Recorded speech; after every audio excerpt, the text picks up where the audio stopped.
ബീഹാറിൽ incumbency wave ആണെന്ന് വേണമെങ്കിൽ പറയാം. അല്ലെങ്കിൽ നിതീഷ് മാജിക്, ആ നിതീഷ് കുമാർ മാജിക് തുടരുന്നു. കേവലം 43 സീറ്റുകളുമായി നാണംകെട്ട വിജയമെങ്കിലും തോൽവിയോളം പോകുന്ന ഒരു വിജയമായിരുന്നു നിതീഷിൻ്റേത്. തൻ്റെ മുഖ്യമന്ത്രി കസേരയ്ക്ക് പോലും ആട്ടമുണ്ടാക്കത്തക്ക രീതിയിൽ BJP ഒരു പ്രഭാവം ചെലുത്തി. Nitish Kumar is on the driving seat.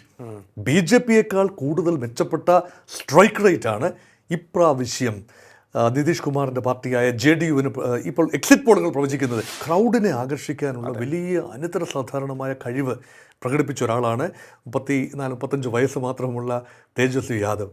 അദ്ദേഹത്തിൻ്റെ ഒരു മാഗ്നറ്റിസം, ഡൈനമിസം വോട്ടായി മാറും എന്ന് കരുതിയെടുത്ത് പാളി ഇന്ത്യ മുന്നണി ഇപ്പോഴും they are no match for NDA എന്നാണ് ഏർലി സൂചനകൾ കിട്ടുന്നത്. അപ്പോൾ രാഹുൽ പ്രഭാവം വേണ്ട രീതിയിൽ ഏറ്റിട്ടില്ല.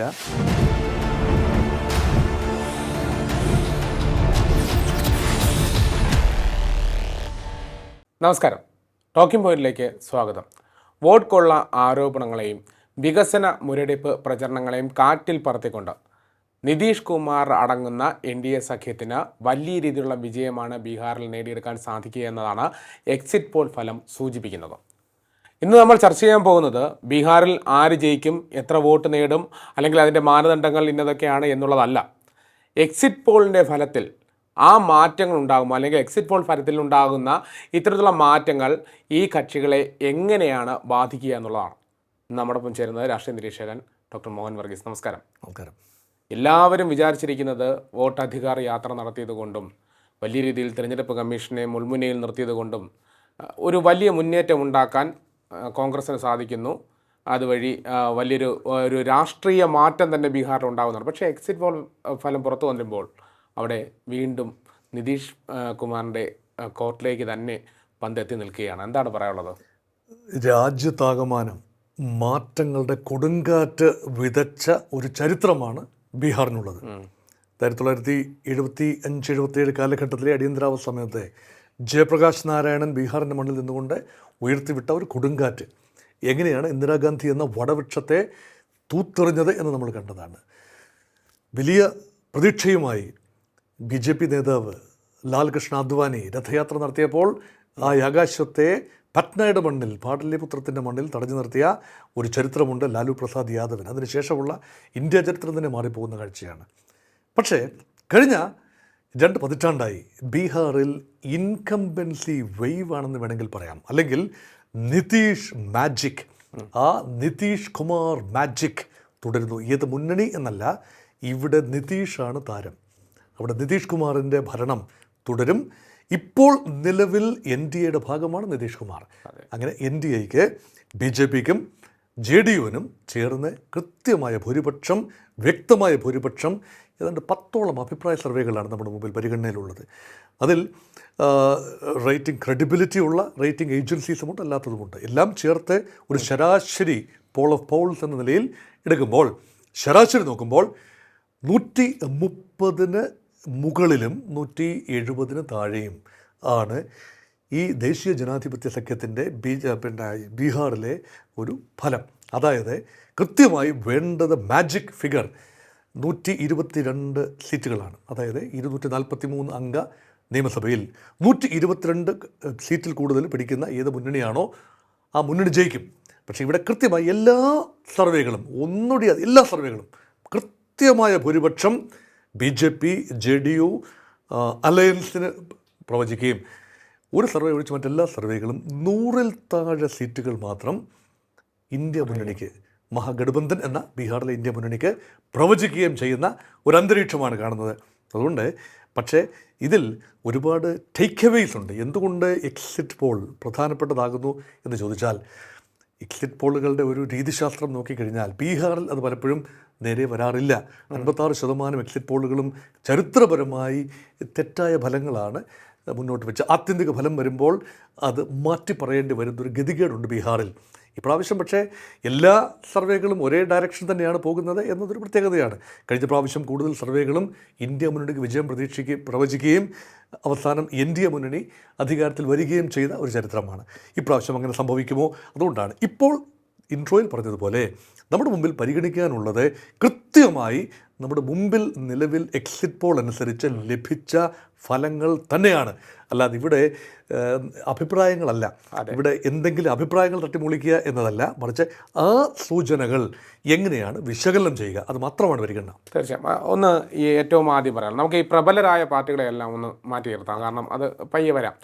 അതിലേറ്റവും പ്രധാനപ്പെട്ടത് പ്രബലർ തന്നെയാണ്. എന്നിരുന്നാലും ഈ തിരഞ്ഞെടുപ്പ് ഘട്ടത്തിൽ നോക്കുമ്പോൾ പ്രശാന്ത് കിഷോർ എന്ന് പറയുന്ന പേര് എല്ലാ മുന്നണികളും ആവർത്തിച്ച് ഉന്നയിച്ചതാണ്. അത് വളരെ വലിയ രീതിയിൽ മുന്നോട്ട് പോകുന്നൊരു സാഹചര്യം. ജൻസ്വരാജ് പാർട്ടി പക്ഷേ ഒരു മുന്നേറ്റവും ഉണ്ടാക്കില്ല എന്നാണ് ഈ എക്സിറ്റ് പോളിൽ പറയുന്നത്. ജൻസ്വരാജ് പാർട്ടി വലിയ പ്രതീക്ഷകൾ ഉയർത്തിയ പാർട്ടിയാണ്. യുവജനങ്ങൾക്ക് തൊഴിലില്ലായ്മയാണല്ലോ വലിയ വിഷയം. ആൻറ്റി ഇൻകംബൻസിയുടെ പ്രധാന ഘടകമായി പറഞ്ഞത് ബീഹാറികൾക്ക് തൊഴിൽ തേടി ബീഹാർ വിട്ടു പോകേണ്ടി വരുന്നു. ന്യായമായ തൊഴിലവസരങ്ങൾ നൽകാൻ 20 വർഷം അധികാരത്തിലിരുന്ന നിതീഷ് കുമാർ സർക്കാരുകൾക്ക് കഴിഞ്ഞില്ല. ആരോപണമാണ്. അങ്ങനെയെങ്കിൽ ഞാനിതാ തയ്യാർ എന്ന മട്ടിലാണ് ഐഡൻറ്റിറ്റി പൊളിറ്റിക്സിന് ഉപരിയായ ഒരു രാഷ്ട്രീയം, സ്വത്വ രാഷ്ട്രീയത്തിന് ഉപരിയായ ഒരു പ്രക്രിയ ഇദ്ദേഹം വാഗ്ദാനം ചെയ്യുകയാണ് പ്രശാന്ത് കിഷോർ തൻ്റെ ജൻ സ്വരാജ് പാർട്ടിയിലൂടെ. അത് സമ്മതിദായകർ ഏതാണ്ട് പൂർണ്ണമായി തള്ളിക്കളയുന്നു എന്നതാണ് ഫലം. 3 മുതൽ 5% വരെ പോപ്പുലർ വോട്ടാണ് ജൻ സ്വരാജ് പാർട്ടിക്ക് ഇപ്പോൾ പ്രൊജക്റ്റ് ചെയ്യുന്ന സർവേ ഫലങ്ങൾ. ഏറ്റവും കുറഞ്ഞത് 3%, പരമാവധി 5%.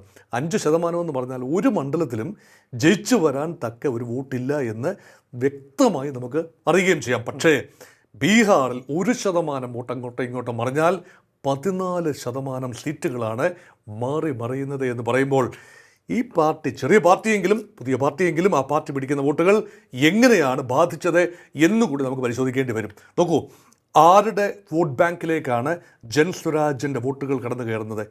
ഒന്ന് NDAയുടെ വികസന വോട്ടിലേക്കാണ്. ഇപ്പം വികസനമാണല്ലോ, നിതീഷ് കുമാറിൻ്റെ മുദ്രാവാക്യം വികസനമാണ്. അതേ വികസനം തന്നെ ജാതിക്ക് അതീതമായ ഒരു വികസന പാറ്റേണാണ് പ്രശാന്ത് കിഷോർ മുന്നോട്ട് വെച്ചത്. അതുകൊണ്ട് കുറച്ചൊക്കെ നിതീഷ് കുമാറിന് കിട്ടാവുന്ന വികസന വോട്ടുകൾ, അതേപോലെ തന്നെ BJPക്ക് ലഭിക്കാവുന്ന മുന്നാക്ക വോട്ടുകൾ, ഇദ്ദേഹം മുന്നാക്ക സമുദായക്കാരനായതുകൊണ്ട് പ്രശാന്ത് കിഷോറിന് പിടിക്കാവുന്ന വോട്ടുകളിൽ educated urban middle class and forward communities, അവരുടെ വോട്ടുകൾ സ്വാഭാവികമായി BJPയിൽ എത്തിച്ചേരാൻ സാധ്യതയുണ്ടായിരുന്ന കുറേ വോട്ടുകളെങ്കിലും പോയേക്കാം. അതിനേക്കാൾ കൂടുതൽ ഒരുപക്ഷെ ഡാമേജ് സംഭവിച്ചു എന്ന് ഇപ്പോൾ കരുതാവുന്നത് RJDക്കാണ്. അതുകൊണ്ടാണ് RJD ഒരു യുവ നേതാവിനെ മുന്നോട്ട് വെച്ചു, അത് തേജസ്വി യാദവാണ്. അപ്പോൾ യുവത്വം ഒരു ചെറിയ പങ്കെങ്കിലും, അർബൻ യൂത്തിൻ്റെ ഒരു ചെറിയ പങ്കെങ്കിലും ജൻ സ്വരാജ് ബാൻഡ് വാഗണിൽ ചാടിക്കേറിയപ്പോൾ ഒരു യുവ മുഖ്യമന്ത്രി എന്ന് പറയുന്ന ആ ഒരു തേജസ്വി യാദവിൻ്റെ സ്വപ്നങ്ങളാണ് പൊലിയാൻ സാധ്യത. അങ്ങനെ മൾട്ടിപ്പിൾ വേസിലാണ് ജൻ സ്വരാജ് പാർട്ടി വോട്ട് കട്ടറായി പ്രവർത്തിച്ചത് എന്ന് കാണാം.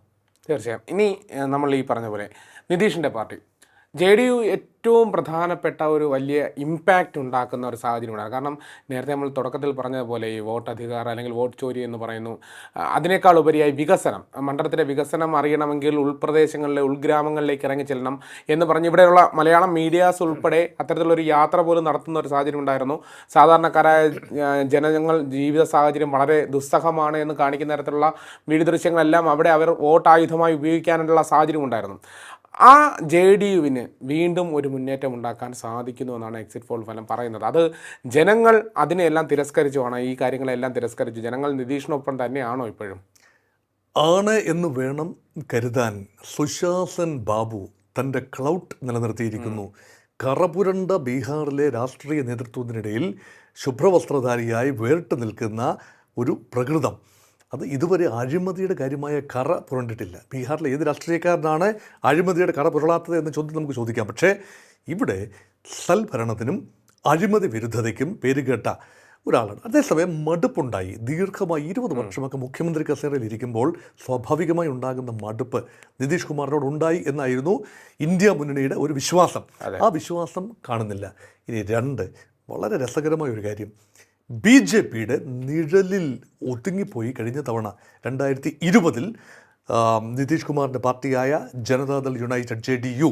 കാരണം BJPക്ക് നിതീഷിനെ ഒരു പരിധിയിൽ കൂടുതൽ വളരുന്നതിന് അത്ര യോജിപ്പ് ഉണ്ടായിരുന്നില്ല എന്ന് വേണം കാണാൻ. അതുകൊണ്ടാണ് രാം വിലാസ് പാസ്വാൻ്റെ മകൻ ചിരാഗ് പാസ്വാൻ നയിച്ച ലോക് ജനശക്തി പാർട്ടി വേറിട്ട് മത്സരിച്ചു, ഒറ്റയ്ക്ക് മത്സരിച്ചു. അവർ സ്ഥാനാർത്ഥിയെ നിർത്തിയത് മുഴുവൻ JDU മത്സരിച്ച സീറ്റുകളിലാണ്. അതെ. അവിടെ ഈ NDA കിട്ടാവുന്ന വോട്ടുകൾ ഒരുപാട് സ്പ്ലിറ്റ് ചെയ്തു പോയി. അങ്ങനെ ദളിത് വിഭാഗത്തിൻ്റെ വോട്ടുകൾ വലിയ തോതിൽ ചിരാഗ് പാസ്വാനിലേക്ക് പോയി. ആ പാർട്ടിക്ക് കിട്ടിയത് ഒരു സീറ്റ് മാത്രമാണ്. പക്ഷേ നല്ല വോട്ട് ഷെയർ കിട്ടി. ഇതെല്ലാം തന്നെ നിതീഷിൻ്റെ പാർട്ടിയുടെ കാൻഡിഡേറ്റ്സിൻ്റെ പരാജയത്തിൽ കലാശിച്ചു. അതുകൊണ്ട് കഴിഞ്ഞ പ്രാവശ്യം 119 സീറ്റിൽ മത്സരിച്ച് കേവലം 43 സീറ്റുകളുമായി നാണംകെട്ട വിജയമെങ്കിലും തോൽവിയോളം പോകുന്ന ഒരു വിജയമായിരുന്നു നിതീഷിൻ്റേത്. തൻ്റെ മുഖ്യമന്ത്രി കസേരയ്ക്ക് പോലും ആട്ടമുണ്ടാക്കത്തക്ക രീതിയിൽ BJP ഒരു പ്രഭാവം ചെലുത്തി. അതിൻ്റെ ഒരു ചുരുക്കാണ് യഥാർത്ഥത്തിൽ ഇടയ്ക്ക് മുന്നണി വിട്ട് നിതീഷ് കുമാർ പോവുകയും ഇന്ത്യ മുന്നണിയോട് സഹകരിക്കുകയും ഇന്ത്യ മുന്നണിയുടെ തലപ്പത്ത് വരികയും കൺവീനർ ആവുകയും ഒക്കെ ചെയ്തത് ജനം മറന്നിട്ടുണ്ടാവില്ല.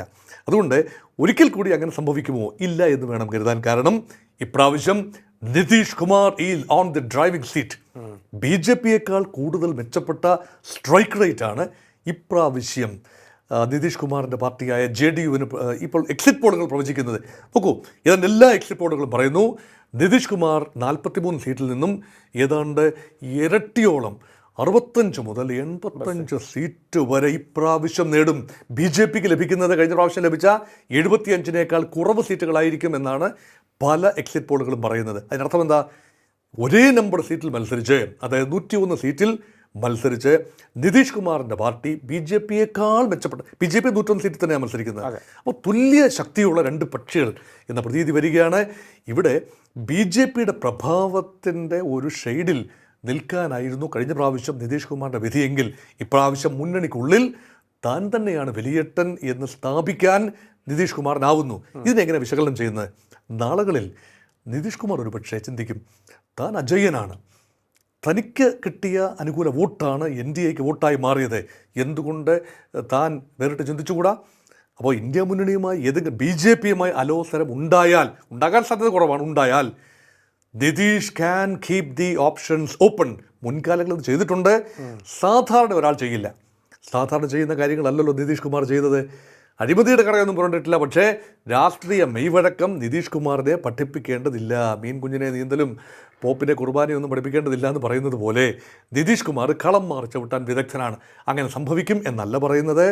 അങ്ങനെയൊക്കെയുള്ള ഓപ്ഷൻസ് ഇപ്പോൾ നിതീഷ് കുമാറിൻ്റെ മുമ്പിലുണ്ട്. അതുകൊണ്ട് നിതീഷിനെ മെരുക്കിയെടുക്കാൻ ബുദ്ധിമുട്ടാണ്. തൻ്റെ 12 MP-മാർ കേന്ദ്ര സർക്കാരിന് പിന്തുണ കൊടുക്കുന്നത് കൊണ്ട് ഒരുപക്ഷെ BJP സംയമനം പാലിക്കാനാണ് സാധ്യത. ഇനി നിതീഷ് കുമാർ അതിർവരമ്പുകൾ ലംഘിച്ചാൽ നിതീഷ് കുമാറിൻ്റെ പാർട്ടിയെ പിളർത്തിയെടുക്കാൻ BJPക്ക് കഴിയും എന്നതും ഒരു ഭയാശങ്കയാണ്. അതുകൊണ്ട് ഈ കണക്കിൽ സീറ്റൊക്കെ വന്നാൽ നിതീഷ് കുമാർ മുഖ്യമന്ത്രിയായി തുടരും എന്ന് തന്നെയാണ് കരുതാവുന്നത്. അതുകൊണ്ട് it is advantage Nitish Kumar and JDU. തീർച്ചയായും. മറ്റൊന്ന്, ഈ തിരഞ്ഞെടുപ്പിൻ്റെ ആദ്യ ഘട്ടത്തിൽ തന്നെ പലതരത്തിലുള്ള ഒരു അങ്കലാപ്പുണ്ടായെങ്കിലും അല്ലെങ്കിൽ പലതരത്തിലുള്ള സംശയങ്ങളുണ്ടായെങ്കിലും BJP അതിനെ വ്യക്തമായ, അല്ലെങ്കിൽ BJP കേന്ദ്ര നേതൃത്വം തന്നെ വ്യക്തമായി മറികടക്കുന്നതാണ് കണ്ടത്. കാരണം നിതീഷ് തന്നെയാണ് മുഖ്യമന്ത്രി എന്നുള്ളത് പ്രഖ്യാപിക്കുകയായിരുന്നു. പിന്നീട് തങ്ങളുടെ സീറ്റ് പ്രഖ്യാപിക്കുകയും ചെയ്തു. ഇത്തരത്തിൽ ഈ പറഞ്ഞ പോലെ ഈ എക്സിറ്റ് പോൾ ഫലം പുറത്തു വരുമ്പോൾ ഈ നിതീഷിനാണ് മുന്നേറ്റം എന്ന് പറയുമ്പോൾ പോലും NDA സഖ്യം എന്ന് പറയുന്നതും അതിലൂടെ BJPക്കാണെന്നും കേന്ദ്ര ഗവൺമെൻറ്റിനും മോദിക്കുമാണ് ഒരു ഉയർച്ച ഉണ്ടാകുന്നതെന്നുമുള്ള കാര്യം കൂടി പറഞ്ഞു വയ്ക്കുന്നുണ്ട് അവിടെ. അപ്പോൾ ആ എക്സിറ്റ് പോൾ ഫലത്തിൽ കോൺഗ്രസിനെ അടിച്ചിടുന്ന BJPയുടെ ആ തന്ത്രങ്ങളും ഫലിക്കുകയല്ലേ? BJPയുടെ ബലത്തിൽ ജയിച്ചു എന്നിനി പറയാനാവില്ല. മോദി പ്രഭാവത്തോടൊപ്പം തന്നെ നിതീഷ് ഫാക്ടറും ഒരുപോലെ വർക്ക് ചെയ്തു എന്ന് വേണം എക്സിറ്റ് പോൾ ഫലം അനുസരിച്ച് പറയാൻ. അതുകൊണ്ട് മോദി ആൻഡ് അമിത്ഷാ ആൻഡ് രാജ്നാഥ് സിംഗ്, ഈ 3 നേതാക്കൾ, വൻ നേതാക്കൾ ബീഹാറിൽ കാടിളക്കി പ്രചരണം നടത്തി എന്നത് ഗുണകരമായി BJPക്ക് മാത്രമല്ല JDUവിനും ഗുണകരമായി. അതോടൊപ്പം ചേർന്ന് നിൽക്കുന്ന ചിരാഗ് പാസ്വാൻ്റെ പാർട്ടി 29 സീറ്റിൽ മത്സരിച്ച് ഏതാണ്ട് 15 മുതൽ 20 വരെ സീറ്റുകൾ നേടും എന്നതാണ് പ്രവചനം. അങ്ങനെയാകുമ്പോൾ 2 പ്രധാന പാർട്ടികൾ, ഒരുപോലെ നിൽക്കുന്ന, കട്ടക്ക് നിൽക്കുന്ന 2 പ്രധാന പാർട്ടികളും, സാമാന്യം ശക്തമായ ഒരു ദളിത് പിന്തുണയുള്ള ചിരാഗ് പാസ്വാൻ്റെ പാർട്ടിയും മറ്റ് 2 പാർട്ടികളും 6 സീറ്റിൽ വീതം മത്സരിച്ച ഹിന്ദുസ്ഥാൻ അവാം പാർട്ടി, മറ്റൊരു കുശ്വാഹയുടെ പാർട്ടി, ഈ പാർട്ടികൾ 5 പഞ്ചപാണ്ഡവന്മാരെന്നാണ് അമിത്ഷാ വിശേഷിപ്പിച്ചത്. ഈ പാർട്ടികൾ ഏകോപനത്തോടെ പ്രവർത്തിക്കുകയും കൃത്യമായ സോഷ്യൽ എഞ്ചിനീയറിംഗ്, അതായത് ഇന്ത്യ മുന്നണിയേക്കാൾ മെച്ചപ്പെട്ട സോഷ്യൽ എഞ്ചിനീയറിംഗ് നടത്തി, അതായത് കാസ്റ്റ് ബാലൻസ് ആണ് സോഷ്യൽ എഞ്ചിനീയറിംഗ് എന്ന ഓമന പേരിട്ട് നമ്മൾ വിളിക്കുന്നത്. നോക്കൂ, യാദവ് ഇതര OBCകൾ, അവർ യാദവരേക്കാൾ കൂടുതൽ എണ്ണം ഉണ്ടാകും. എക്സ്ട്രീംലി ബാക്ക്വേർഡ് കാസ്റ്റ്, അതും നല്ല എണ്ണമുണ്ടാകും. ദളിതുകൾ, അത് പാസ്വാന്റെ പാർട്ടി കൊണ്ടുവരും. മഹാദളിതുകൾ നിതിൻ റാം മാഞ്ചിയുടെ പാർട്ടി കൊണ്ടുവരും. മുന്നാക്ക വോട്ടുകൾ BJP കൊണ്ടുവരും. യാദവിതർ OBC വോട്ടുകൾ എല്ലാം കൊണ്ടുവരും നിതീഷിൻ്റെ പാർട്ടിയാണ്. കുർമി കൊയ്രി വിഭാഗങ്ങളെല്ലാം. അപ്പം യാദവരെ മുസ്ലിങ്ങൾക്ക് ഒഴിച്ചുള്ള മറ്റേതാണ്ട് എല്ലാ വിഭാഗങ്ങളിലേക്കും കൃത്യമായി കടന്നു കയറാൻ NDA മുന്നണിക്ക് കഴിയുന്നു എന്ന് പറയുമ്പോൾ മുന്നണിയുടെ കെട്ടുറപ്പ് അവിടെ ഭദ്രമാണ്. അറ്റ്ലീസ്റ്റ് പ്രീ ഇലക്ഷൻ ഒരു കോൺടെക്സ്റ്റിൽ അത് തീർച്ചയായും വോട്ടെടുപ്പിൽ പ്രതിഫലിച്ചു എന്ന് വേണം കരുതാൻ. അല്ല എങ്കിൽ ഇത്രയും വലിയ കണക്കുകൾ 130 മുതൽ ഏതാണ്ട് ചില സർവേകളൊക്കെ 200 കൂടുതൽ പ്രവചിക്കുന്നുണ്ട്. അത്രയും ഉണ്ടാകാനുള്ള സാധ്യത കുറവാണെങ്കിൽ പോലും 130 മുതൽ 169 വരെയാണ് നമ്പേഴ്സ്. അതിലെവിടെങ്കിലും ആത്യന്തികമായി നിന്നാൽ അതിനർത്ഥം Nitish and Modi factor together worked. അതിനോടൊപ്പം ചേർത്ത് വായിക്കേണ്ട മറ്റൊരു കാര്യം കൂടിയുണ്ട്. Women as A constituency. വനിതകൾ 50%-ലധികം വോട്ടർമാരും വനിതകളാണ്. കാരണം പുരുഷ വോട്ടർമാർ പലരും സംസ്ഥാനത്തില്ല. അവരൊക്കെ നാട് വിട്ടു പോയി, ജോലി തേടി പലയിടത്തായിട്ട് പോയി. നമ്മൾ ബംഗാളി എന്ന് വിളിക്കുന്ന പലപ്പോഴും ബീഹാറിൽ നിന്ന് വരുന്നവരെ ഉൾപ്പെടെ നമ്മൾ ബംഗാളി എന്ന് വിളിക്കുന്നു. അങ്ങനെയുള്ള ആളുകൾ പോയപ്പോൾ വനിതകൾ അവർക്ക് സുരക്ഷ ഒരുക്കുന്നതിൽ നിതീഷ് കുമാർ ഭരണകൂടം വലിയ ശുഷ്കാന്തി കാട്ടി എന്ന് കാണാം. 10,000 രൂപയാണ് ഓരോ സ്ത്രീയുടെയും അക്കൗണ്ടിൽ വീണത്. അതുമാത്രമല്ല, ജംഗിൾ രാജ്, ലാലു കാലഘട്ടത്തിൽ, റാബ്രി കാലഘട്ടത്തിലുണ്ടായ യാദവരുടെ മേൽക്കോയ്മ, അത് ജംഗിൾ രാജ്, ഗുണ്ട രാജായി മാറി.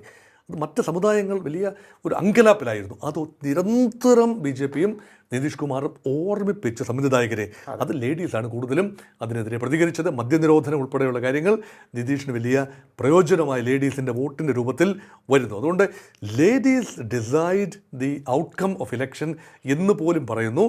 Nitish has become the darling of ladies എന്നാണ് എക്സിറ്റ് പോൾ ഫലങ്ങൾ സൂചിപ്പിക്കുന്നത്. തീർച്ചയായും. ഇനി മറുവശത്തേക്ക് വന്നു കഴിഞ്ഞാൽ നേരത്തെ സൂചിപ്പിച്ച പോലെ ലാലു പ്രസാദ് യാദവ് എന്ന് പറയുന്ന വ്യക്തിയുടെ ഒരു കളങ്കം, അതൊരു വലിയ നിഴലായി തന്നെ RJDയുടെ മുന്നിൽ അല്ലെങ്കിൽ RJDക്ക് മേലുണ്ടായിരുന്നു. പക്ഷേ തേജസ്വിയിലേക്ക് വരുമ്പോൾ അത്തരത്തിലുള്ളൊരു അഴിമതി നമുക്ക് കാണാൻ കഴിയുന്നില്ല. ഒരു വളരെ ശക്തനായ നേതാവ്, ഒരു പക്ഷേ അവിടെ നേരത്തെ സൂചിപ്പിച്ച പോലെ രാഷ്ട്രീയ ചാണക്യൻ എന്ന് വിശേഷിപ്പിക്കാവുന്ന നിതീഷിനെതിരെ എതിരടിച്ച് നിൽക്കാൻ കഴിയുന്ന തരത്തിലുള്ള ശക്തിയും ബുദ്ധിയുമുള്ള ഒരാളായി തേജസ്വിയെ കണക്കാക്കുകയും ആ തേജസ്വിയെ തന്നെ കൂട്ടുപിടിച്ചുകൊണ്ടാണ് കോൺഗ്രസ് മുന്നോട്ട് പോവുകയും ചെയ്യുന്നത്. RJDയുടെ ഒരു ഭാവി എന്തായിരിക്കും ഇനി ഈ ഒരു എക്സിറ്റ് പോൾ ഫലത്തെ അവലംബിച്ച്? വടക്കേ ഇന്ത്യൻ രാഷ്ട്രീയത്തിൽ RJD ഒഴിച്ച് ഒരുപക്ഷെ ഈ RJDയും മുലായം സിംഗിൻ്റെ പാർട്ടിയെ, സമാജ്വാദി പാർട്ടിയും ഒഴിച്ച് മറ്റെല്ലാ കക്ഷികളും ഒരു സമയത്തല്ലെങ്കിൽ മറ്റൊരു സമയത്ത് BJP ബാന്ധവം ഉണ്ടായിട്ടുള്ള കക്ഷികളാണ്. പക്ഷേ RJD എക്കാലവും BJP വിരുദ്ധത ഇപ്പോഴും അത് തുടരുന്നു. ആ ട്രാക്ക് റെക്കോർഡ് തുടരാൻ കഴിയുന്നു എന്നതിന് കുറച്ചൊക്കെ ടേക്കേഴ്സ് ഉണ്ട്. BJP വിരുദ്ധ വോട്ടുകൾ മറ്റൊരിടത്തേക്കും പോകില്ല, പ്രത്യേകിച്ച് മുസ്ലിം വോട്ടുകൾ. അതവരുടെ ബലമാണ്. യാദവ് വോട്ടുകൾ ഒരിടത്തും പോയിട്ടില്ല. പക്ഷേ മുസ്ലിം യാദവ് ചേർന്നാൽ 30% വോട്ടേ അവിടെ സ്വാംശീകരിക്കാൻ കഴിയുന്നുള്ളൂ. അത് മാത്രം കൊണ്ട് വിജയിക്കാനാവില്ല എന്ന് ലാലു പ്രസാദ് യാദവിൻ്റെ ഫാമിലി, ഇതൊരു ഫാമിലി പാർട്ടി കൂടിയാണ്. ഇല്ല, യാദവ് പാർട്ടി മാത്രമല്ല, അതൊരു ലാലു പരിവാർ കൂടിയാണ്. ലാലുവിൻ്റെ ഭാര്യ റാബ്രി ദേവി മുഖ്യമന്ത്രിയായിരുന്നു, ലാലു മുഖ്യമന്ത്രിയായിരുന്നു. തേജസ്വി യാദവ് 2 പ്രാവശ്യം ഉപമുഖ്യമന്ത്രിയായി. തേജ് പ്രതാപ് യാദവ്, പിന്നെ ഈ അദ്ദേഹത്തിൻ്റെ മൂത്ത മകൻ രാഷ്ട്രീയത്തിലുണ്ടായിരുന്നു. ഇപ്പോൾ മറ്റൊരു പാർട്ടി രൂപീകരിച്ച കുടുംബത്തിൽ നിന്ന് പുറത്താക്കി മത്സരിക്കുന്നു. 2 സ്ത്രീകൾ, 2 മക്കൾ, പിന്നെ അവർ രണ്ടുപേരും മിസ ഭാരതിയും മറ്റൊരു മകളും രാഷ്ട്രീയത്തിൽ സജീവമാണ് RJDയിൽ. അങ്ങനെയുള്ള പാർട്ടി കാര്യമായ വോട്ട് പിടിക്കും എന്ന പ്രതീതിയാണ് ഉണ്ടായത്. കാരണം ഒരു മാഗ്നറ്റിക് പേഴ്സണാലിറ്റിയാണ് ലാലുവിനെ പോലെ തന്നെ ക്രൗഡിനെ ആകർഷിക്കാനുള്ള വലിയ അനിതര സാധാരണമായ കഴിവ് പ്രകടിപ്പിച്ച ഒരാളാണ് 34-35 വയസ്സ് മാത്രമുള്ള തേജസ്വി യാദവ്. അദ്ദേഹത്തിൻ്റെ ഒരു മാഗ്നറ്റിസം, ഡൈനമിസം വോട്ടായി മാറും എന്ന് കരുതിയെടുത്ത് പാളി. അതായത് ലാലുവിൻ്റെ കാലത്ത് കലിത്തീറ്റ കുംഭകോണം നടന്നു. അന്ന് ഈ തേജസ്വി യാദവ് വള്ളിനിക്കറിട്ട് നടക്കുന്നതേ ഉള്ളൂ. അതിൻ്റെ പാപഭാരം തൻ്റെ മേൽ ദയവായി അടിച്ചേൽപ്പിക്കരുത് എന്ന് പലയാവർത്തി സംവിധായകരോട് കേണപേക്ഷിക്കുന്ന തേജസ്വി യാദവിനെ കണ്ടു. പക്ഷേ ജനം ഇതൊന്നും കാര്യമായി മറന്നിട്ടില്ല എന്ന ഒരു ഓർമ്മപ്പെടുത്തലും ഇതോടൊപ്പം ചേർത്ത് വായിക്കണം. അതുകൊണ്ട് RJDക്ക് ഭാവിയില്ല എന്ന് പറയാനാവില്ല. RJD ഇപ്പോഴും ശക്തമായ കക്ഷി തന്നെയാണ്. പക്ഷേ RJDയോടൊപ്പം ശക്തിയുള്ള ഒരു പാർട്ട്ണർ അവിടെ ഇല്ലാതെ പോകുന്നു. നോക്കൂ, ആരാണ് partner? Congress party. Congress party കഴിഞ്ഞ പ്രാവശ്യം 70 സീറ്റിൽ മത്സരിച്ച് 19 ഒതുങ്ങി. ഇപ്രാവശ്യം 62 സീറ്റിൽ മത്സരിച്ച് 12-നും 20-നും ഇടയ്ക്ക് സീറ്റുകൾ ലഭിക്കുമെന്നാണ് എക്സിറ്റ് പോൾ പറയുന്നത്. അതേസമയം RJD കഴിഞ്ഞ പ്രാവശ്യം ഏറ്റവും വലിയ ഒറ്റക്കക്ഷിയായിട്ട് മാറി, പ്രതിപക്ഷത്തിരിക്കേണ്ടി വന്നു. പക്ഷേ കൂടെ ഒരു നല്ല പങ്കാളി ഇല്ലാതെ പോയി. ആ 75 സീറ്റുകളാണ് കഴിഞ്ഞ പ്രാവശ്യം ലഭിച്ചത്. 135ഓളം സീറ്റിൽ മത്സരിച്ച് 75 സീറ്റിൽ ജയിച്ചു. ഇപ്രാവശ്യം സമാനമായ സീറ്റിൽ മത്സരിച്ച് അതിനേക്കാൾ വളരെ താഴേക്ക് പോകുന്നു. 75-ൽ നിന്നും 55-ലേക്കോ 60-ലേക്കോ താഴുന്നു എന്ന സൂചനയാണ് RJDയുടെ വോട്ട് ബാങ്കിലല്ലെങ്കിലും പ്രഹരശേഷിയിൽ വിള്ളൽ വീണു എന്ന് കരുതാവുന്നതേ ഉള്ളൂ. ഇതിൻ്റെ പ്രധാന കാരണം വോട്ട് കട്ടേഴ്സായി പ്രവർത്തിച്ചിരിക്കാൻ സാധ്യതയുള്ളത് ഒരു മുസ്ലിം പാർട്ടിയാണ്. MIM എന്ന് പറയുന്ന മജ്ലിസ് പാർട്ടി. MIM അസദുദ്ദീൻ ഒവൈസി, ഹൈദരാബാദുകാരനായ ഒവൈസി ഫ്ലോട്ട് ചെയ്ത പാർട്ടി ഈ സീമാഞ്ചൽ മേഖലയിൽ മുസ്ലിം ജനസാമാന്യത്തിന് കാര്യമായ വേരോട്ടം 40% പിൻബലമുള്ള പല മണ്ഡലങ്ങൾ അവിടെയെല്ലാം RJDക്ക് കാലിടറുന്നു, അല്ലെങ്കിൽ ഇന്ത്യ മുന്നണിയിലെ മറ്റ് കക്ഷികൾക്ക് കാലിടറുന്നു, മുസ്ലിം വോട്ടുകൾ വിഘടിച്ചു പോകുന്നു. അങ്ങനെ ഇന്ത്യ മുന്നണിയുടെ പരാജയം അവിടെ സംഭവിക്കുന്നു എന്ന സൂചന. അതിലെ വലിയ ബലിയാടാകേണ്ടി വരുന്നത് RJD ആണ്. അതേസമയം ഇടതുപക്ഷത്തെ പാർട്ടികൾ സാമാന്യം ക്ലൗട്ട് നിലനിർത്തുന്ന കാഴ്ചയും കാണുന്നു. നോക്കൂ, ഒരു 30 സീറ്റിലാണ് ഇടതുപക്ഷം മത്സരിക്കുന്നത്. അതായത് 20 സീറ്റിൽ മത്സരിക്കുന്ന CPI-ML അതിന് സ്ട്രൈക്ക് റേറ്റ് മെച്ചമാണ്. അത് ഏതാണ്ട് 15 സീറ്റോളം ലഭിക്കും, 10-15 സീറ്റ് ലഭിക്കും എന്നതാണ് ഇപ്പോഴത്തെ എക്സിറ്റ് പോൾ ഫലം കാണിക്കുന്നത്. അതേസമയം CPIക്കും CPM-നും തങ്ങളുടെ തട്ടകം സുരക്ഷിതമായി നിർത്താൻ ഒരുപക്ഷെ കഴിഞ്ഞേക്കാം. 2 സീറ്റ് മുതൽ 3-4 സീറ്റാണ് പ്രതീക്ഷിക്കുന്നത്. അതിൽ വലിയ മാറ്റമുണ്ടാകാൻ സാധ്യതയില്ല. പക്ഷേ നഷ്ടമുണ്ടാകുന്നത് RJDക്കാണ്. ഇവിടെ കൂടുതൽ നഷ്ടമുണ്ടാകാൻ സാധ്യത എക്സിറ്റ് പോൾ ഫലമനുസരിച്ച് RJDക്കാണ്. തീർച്ചയായും. ഇനി നമ്മൾ പലപ്പോഴായി പറഞ്ഞതാണ്, എല്ലാ തിരഞ്ഞെടുപ്പ് ഘട്ടങ്ങളിലും പറയാറുണ്ട്, നമ്മളിനി അടുത്ത തിരഞ്ഞെടുപ്പിൽ വളരെ ഊർജ്ജസ്വലരായി മുന്നോട്ട് വരുമെന്ന്. നമ്മൾ യോധ സിനിമയിലൊക്കെ പറയുന്നത് പോലെ കാവിലെ പാട്ട് മത്സരത്തിന് കാണാമെന്ന് പറയുന്നത് പോലെയാണ്. എല്ലാ തിരഞ്ഞെടുപ്പ് അവസാനിക്കുമ്പോഴും രാഹുൽ ഗാന്ധി തങ്ങളോടൊപ്പം നിൽക്കുന്ന അണികൾക്ക് ഒരു ഊർജ്ജം പകരുന്നതിന് വേണ്ടി പറയുന്നതാണ്, ഈ തിരഞ്ഞെടുപ്പിൽ അവർ അട്ടിമറി നടത്തി, അടുത്ത തിരഞ്ഞെടുപ്പിൽ നമ്മൾ സുഗമമായി നടത്തും, അതിൽ നമ്മൾ വിജയിക്കും എന്നുള്ളത്. അതുകൊണ്ട് ഓരോ തിരഞ്ഞെടുപ്പിന് മുന്നോടിയായി അല്ലെങ്കിൽ തിരഞ്ഞെടുപ്പ് നടക്കുന്ന വേളയിലും ഈ വോട്ട് ചോരിയുമായി ബന്ധപ്പെട്ടൊക്കെ ഉള്ള വിഷയങ്ങൾ ഇപ്പോൾ ഉണ്ടാകുന്നുണ്ട്. പക്ഷേ എന്നിരുന്നാൽ തന്നെയും ജനങ്ങളുടെ മനസ്സിലേക്ക് ഇടിച്ചു കയറാൻ കോൺഗ്രസിനോ രാഹുൽ ഗാന്ധിക്കോ സാധിക്കുന്നില്ല. ഇനി എന്നാണ് കോൺഗ്രസിന് അത്തരത്തിലൊരു മുന്നേറ്റം ഉണ്ടാക്കാൻ സാധിക്കുന്നത്? അതിന് കേരളത്തിലേക്ക് നോക്കേണ്ടി വരും. ഒരു പക്ഷേ ഉത്തരേന്ത്യൻ ഹൃദയഭൂമിയിൽ ഒറ്റപ്പെട്ട ഇടങ്ങളിൽ രാഹുൽ ഗാന്ധിക്ക് ക്ലൗട്ട് ഇപ്പോഴും നിലനിർത്താൻ കഴിയുന്നുണ്ട്. അതായത് കോൺഗ്രസിൻ്റെ പഴയ തട്ടകങ്ങളാണ് ഉത്തർപ്രദേശിലെ റായ്ബറേലി, അമേധി, സുൽത്താൻപൂർ മേഖലകൾ. അവിടെയൊക്കെ ഈ മുലായം സിംഗിൻ്റെ പാർട്ടിയുടെ ചിറകിലേറിയാണെങ്കിൽ പോലും ആ ബേസ് നിലനിർത്താൻ കഴിയുന്നു. ഉത്തർപ്രദേശിൽ ആകമാനം ചിത്രം നോക്കിയാൽ കോൺഗ്രസ് പരിതാപകരമാണ്. ബീഹാറിൽ അതീവ ദുർബലമാണ്. പക്ഷേ കോൺഗ്രസ്സിന് കഴിഞ്ഞ പ്രാവശ്യത്തെ നില തുടരാൻ അല്ലാതെ അതിൽ കൂടുതൽ ഒന്നും തന്നെ സാധിക്കുന്നില്ല. അതുകൊണ്ട് ഇവിടെ ഞാൻ നേരത്തെ സൂചിപ്പിച്ചല്ലോ, 2 പാർട്ടികൾ, ഒരുപോലെ ശക്തരായ പാർട്ടികൾ സോഷ്യൽ എഞ്ചിനീയറിംഗുമായി ഒരു വശത്തുണ്ട്. അത് NDA, നിതീഷിൻ്റെ പാർട്ടിയും നരേന്ദ്രമോദിയുടെ പാർട്ടിയും. പക്ഷെ മറുവശത്തെ ഒരു പാർട്ടി മാത്രമേ ശക്തമായുള്ളൂ, അത് RJD ആണ്. കോൺഗ്രസ്സിന് ആ ശക്തിയിൽ തുല്യമായ ശക്തിയില്ല. അപ്പം ഇൻ ടാൻഡം നിൽക്കാൻ കഴിയാതെ വരുന്നു എന്നത് വലിയ ദൗർബല്യമാണ്. അതുകൊണ്ട് രാഹുൽ ഗാന്ധിയെ സംബന്ധിച്ചിടത്തോളം വോട്ട് ചോരി യാത്ര വലിയ കൗതുകം ജനറേറ്റ് ചെയ്തു എന്നത് ശരിയാണ്. ആൾക്കൂട്ടം വന്നു എന്നത് ശരിയാണ്. സംശയത്തിൻ്റെ ഒരു പുകമറ ജനിച്ചു എന്നത് ശരിയാണ്. ഇതൊന്നും തന്നെ കാര്യമായി വോട്ടാക്കി മാറ്റി എടുക്കാൻ കഴിഞ്ഞിട്ടില്ല. അത് മനസ്സിലാകണമെങ്കിൽ ഒരുപക്ഷെ വോട്ട് ചോരി എന്നത് വലിയൊരു ഫാക്ടറായിരുന്നു എങ്കിൽ ബീഹാറിലാണ് ആദ്യം പ്രതിഫലിക്കേണ്ടത്, അല്ലേ? പിന്നെ ഒരുപക്ഷെ ഈ ഭീകരാക്രമണം, ഡൽഹിയിൽ നടന്ന അവസാന ഘട്ടത്തിൽ നടന്ന ഒരു സ്ഫോടനം, അതിൻ്റെ ഉൾപ്പെടെയുള്ള അലയൊലികൾ 1-2 ഘട്ടം പോളിങ്ങിനിടയിൽ നടന്ന ഒരു സംഭവം എന്ന നിലയിൽ, 2ാം ഘട്ടം വോട്ടിൽ പോകുന്നതിന് തൊട്ട് മുമ്പ് നടന്ന സംഭവം എന്ന നിലയിൽ അതിൻ്റെ പ്രഭാവം എത്രയാണെന്ന് മനസ്സിലാക്കണമെങ്കിൽ 2ാം ഘട്ടം പോളിങ്ങിൽ മേൽക്കൈ നേടിയത് യഥാർത്ഥത്തിൽ NDA വളരെ വലിയ മേൽക്കൈ നേടിയത് ആ സീറ്റുകൾ മാത്രം എടുത്ത് നോക്കുമ്പോൾ. അങ്ങനെയെങ്കിൽ ഒരു ഗവൺമെൻറ് ഓഫ് ഇന്ത്യയിലുള്ള വിശ്വാസം ഒരു ഭീകരാക്രമണം നടക്കുമ്പോൾ അല്ലെങ്കിൽ രാജ്യം പ്രതിസന്ധി നേരിടുമ്പോൾ ശക്തമായ ഒരു ഭരണകൂടത്തിന് മാത്രമേ, അപ്പോൾ കേന്ദ്ര ഭരണത്തിനും കൂടിയുള്ള ഒരു എൻഡോഴ്സ്മെൻ്റാണ്, പിന്തുണയാണ് എന്ന് വേണമെങ്കിൽ അങ്ങനെയും വ്യാഖ്യാനിക്കാം. വർദ്ധിച്ചു വരുന്ന സപ്പോർട്ട് ആദ്യഘട്ടത്തിൽ.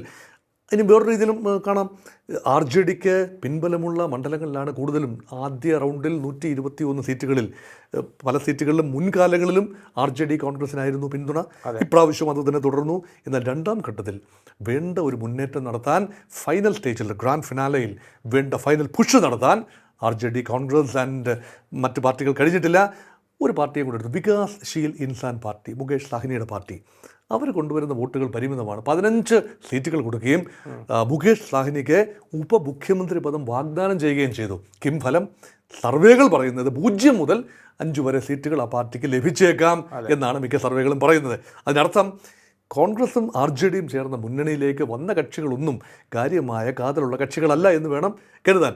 ആകെ വേറിട്ട് നിൽക്കുന്ന, സ്വന്തമായി ജയിച്ചു വരാൻ ചില മേഖലകളിലെങ്കിലും കഴിയുന്ന ഏക പാർട്ടി CPI ML ആണ്, മാർക്സിസ്റ്റ് ലെനിനിസ്റ്റ് പാർട്ടിയാണ്. അത് അവരുടേതായ മാവോയിസ്റ്റ് ബെൽറ്റുകളൊക്കെയുള്ള മേഖലയാണ്.